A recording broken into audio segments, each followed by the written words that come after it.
Formula 4 car race ரத்தான நிலையில் செலவு செய்த 8 லட்சம் கோடியை அரசிடம் சென்னை மாநகராட்சி கேட்கிறது.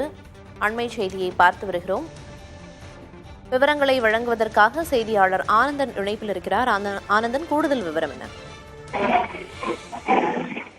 பிரியதர்ஷினி, கடந்த வருடம் டிசம்பர் 9, 10 தேதிகளில் ஃபார்முலா 4 கார் ரேஸ் நடத்த சென்னையில திட்டமிட்டு அதற்கான பணிகளை சென்னை மாநகராட்சி மேற்கொண்டது. இதற்காக ஒட்டுமொத்தமாக 13 கோடி ரூபாய் செலவு செய்து அதற்கான சாலைகளை அமைப்பது உள்ள கட்டமைப்புகளை அது சென்னை மாநகராட்சி மூலமாக மேற்கொள்ளப்பட்டது.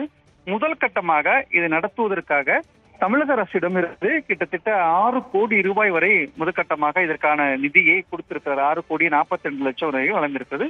மீதமுள்ள 7 கோடியே 25 லட்சத்திற்கு தொகையை வழங்கவில்லை, காலந்தாழ்த்தி செஞ்சது. இதன் காரணமாக இந்த குறிப்பிட்ட காலக்கெடுவில் எவ்வளவு இந்த 7 கோடியே 27 லட்சத்திற்கான வட்டியோடு சேர்த்து 8 கோடியே 25 லட்சம் தமிழக அரசு தர வேண்டும் என்று நடக்காத கார் ரேஸுக்கு செலவு செய்த பணத்தை தமிழக அரசிடம் கேட்டு சென்னை மாநகராட்சி தீர்மானம் கொண்டு வருகிறது. விவரங்களை வழங்கியதற்கு நன்றி ஆனந்தன்.